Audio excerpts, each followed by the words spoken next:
zip codes where more than half of the residents are people of color.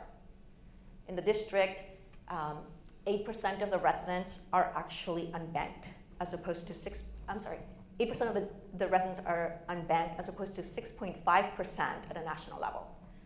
21% are underbanked, as opposed to 19% at the national level. In the district, 1/3 of our residents actually have subprime credit. So you can see that there is a tremendous gap in wealth that translates into a tremendous gap of opportunity. Not everybody can take advantage of all of the riches and just the beauty and privilege that it is to live in the nation's capital.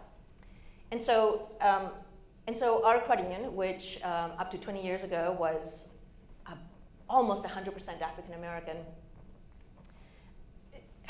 experienced something within the cooperative, and that was that the credit union was very vulnerable to any economic fluctuations or financial fluctuations of the DC government. When rifts took place,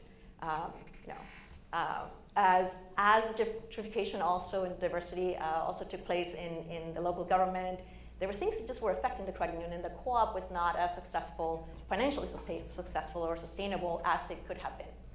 At the same time, and this is the late 90s, early 2000s, at the same time, we had seen a tremendous influx of immigrants, particularly of Latinos. And a small community development credit union had been formed to serve these Latinos. This credit union was very small. It was a startup. You know all of the reasons why a co-op doesn't necessarily sometimes succeed, and unfortunately, this was the truth for this particular community development credit union. And so the regulator stepped in and said, we're going to dissolve you. And literally approached our credit union because we were geographically near, our headquarters were geographically close to the headquarters of this CDCU. Aside from that geographic closeness or vicinity, there was nothing else that really linked one set of members to the other set of members. But there was the understanding that by DC Credit Union that we needed to do something different or we would just be extinct. So at that time, the board, through the membership, embraced this idea of ensuring that we would become more inclusive for not just the business sustainability, but I think at the same time, because our core members were DC government employees. And so they worked in agencies that were providing social services to the most vulnerable people. And they understood that that population, the most vulnerable people, included immigrants. And therefore, sort of as an extension of their own work, they decided that the co-op should also do the same thing. So today, we are a community development financial institution. We are a low-income designated credit union, and we are a minority-owned financial depository. We pursue a mission of financial inclusion, and we do this by ensuring that our services, our work is focused on those people who are most vulnerable. For us, that continues to be immigrants, but it includes people who are of low and moderate income households. It includes the youth, particularly the youth that is at risk, particularly our youth of color. I could talk forever about all of the different programs and services that we offer, but they're banking services. They're the same things that you would find anywhere else, right? The difference is how we deliver. The difference is in our commitment to create access and to create that engagement. The differences is understanding that the problems that our people in our community faces are so huge that we alone cannot do it all. That we have to partner and stand hand in hand with the local government agencies, the local community-based organizations, and that together we can create more impact than what we would do completely alone. I'm happy to say that the credit union is thriving. By serving youth, we don't have the same type of challenges or perhaps other credit unions or other co-ops where we see an aging membership. The opposite is happening at our credit union. Our board is extremely diverse. And we have people from community, people who are not underserved, people who are not low income or low wealth, who bank with us because they believe in the mission.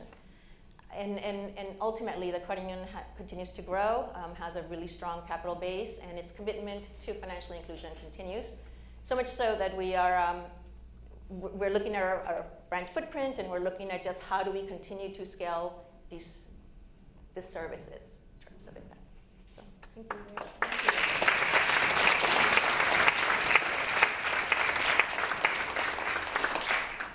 All right, so I'm just going to take advantage of a little of my insider knowledge. I have a couple questions for each of them of things I think are really special about their stories to expand on, and then we're going to open it up for anybody else that has questions. So I'm going to start with Paul. So what you do is obviously super important to people and super impactful, but somebody might say, well, you know, a nonprofit could do that same thing, right? Mm-hmm. A nonprofit could and nonprofits own lots of affordable housing. So can you just talk a little bit about what's the co-op difference? What difference does democracy make, and why is that what you guys are so committed to doing? Mm-hmm. Great. There are nonprofits as well as some public housing agencies that do own manufactured home communities as a preservation strategy. And in a lot of state law, you'll see where co-ops and nonprofits are treated equally in terms of opportunity to purchase legislation. So this question gets asked quite a bit. I'd say, from my point of view, the most important thing for the homeowners themselves is for them to make that choice, frankly, between co-op ownership and nonprofit ownership. The state of Vermont, for instance, state law for opportunity to purchase, where the homeowners actually have a right to purchase the land before another third-party investor comes in to acquire the land. That law exists in 4 states solidly. It would be wonderful if it existed in more states. But that law is set up so that the homeowners would make a democratic choice between a nonprofit, third-party nonprofit ownership and resident ownership. Since Cooperative Development Institute runs the New England Resident-Owned Community Program as an affiliate of Rock USA Network, has arrived in the state of Vermont, not one group of homeowners has chosen nonprofit ownership. Every one of them has chosen resident ownership. That is in stark contrast to prior to 2009, prior to entering the state. The majority, great majority, all chose nonprofit ownership because that was the supported model in the state. So that's just evidence of homeowners themselves making that choice for themselves. And frankly, it comes down to, regardless of whether it's a mission-based nonprofit or quasi-public agency, people want control. They don't want to trust a third party. They want ownership and control themselves. And when they see other homeowner groups that have succeeded at owning and controlling or managing their own properties, it only more motivates them to take that step. And then, of course, we make a significant investment in ongoing leadership development, both at a local, regional, and national level. So in a month from now or 4 weeks from now, we'll be at Southern New Hampshire University for our Rock Leadership Institute, which the Cooperative Development Foundation is a sponsor of, which we greatly appreciate. We'll have 100 co-op leaders from around the country coming to Southern New Hampshire University for 3 days of leadership development. And so when they're supported in their ownership, then they have the tools and the ongoing support to do that effectively. They know they're buying into a system of support, in other words, and that helps them make that decision and gives them the confidence that they and the future leaders will have the ability to own this responsibly. Great, thank you. And then, so Mike, one of the things that I found so impressive talking to you about your co-op is the work that you've done with school districts locally, both with the broadband and with the solar projects, and how, and not, again, it's kind of not just what you've done, but it's how you've done it. And so it's not just delivering stuff to school, but just in helping the school districts build their own capacity, to own their own solar and that kind of thing, and what implication that has in a rural community. I think so many of us are in communities that struggle with funding for public schools, and it just seems like you guys were just the fairy godmother in so many ways. So can you just talk a little bit about both the broadband and the solar projects you've done with schools? Yeah, let me talk about a few of the projects that we've done, kind of back into why or how we got into those. So we've we've connected one of the school districts to our fiber network, and one of the elementary schools in particular went from having about a 3 meg connection. So imagine a whole elementary school getting 3 megs of bandwidth for all of their students. Paying, by the way, they were paying $1,300 a month for that 3 meg connection.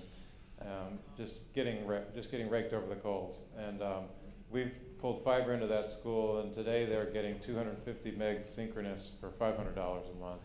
So we saved them $700 a month, and you know, I don't even know what the multiple is on that bandwidth, Yeah. but right, it's big. And then as a result of that initiative, getting that whole school district connected to fiber, the school district went out and bought 1,800 Chromebooks for their students who had never been able to use them before because they didn't have internet. And a lot of these kids now are getting internet at home because their parents live on our electric system. So they're now able to do a lot of stuff at home and at school with the internet that they didn't have the ability to do before. I mean, that's really why we got into the project. It's huge. With Bath County School District, we did a solar project, rooftop solar project. It was the biggest one in Virginia. I think it still might be the biggest one. 1.1 megawatts of rooftop solar on all 3 schools in Bath County.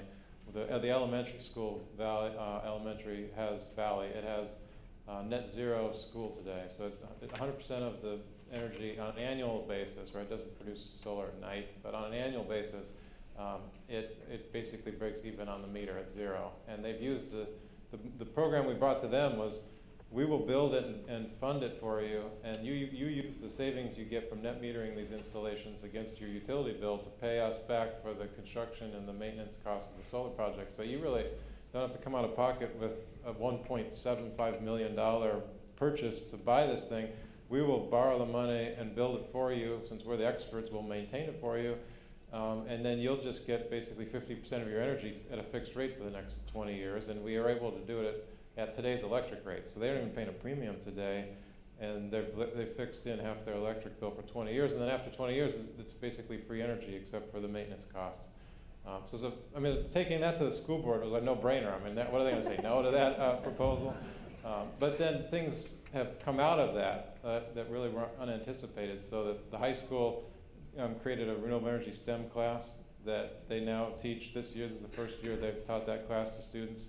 I was at the school board meeting not that long ago presenting sort of the 1-year review of the project, and there's students that are at the meeting, and one of the students spoke up and said that they were just, how proud they were that their school is leading the whole Commonwealth in solar energy, being this, I mean, they know they're in sort of the backwoods of Virginia. They're sort of forgotten back here in rural Virginia, but the fact that they have this project that really nobody else has, it was really a point of pride for the students, and just not even something that we even thought about when we were developing the project, was the fact that these kids the impact it's going to have on these kids as they're going through school and knowing what their school district did, and just having that awareness is really cool.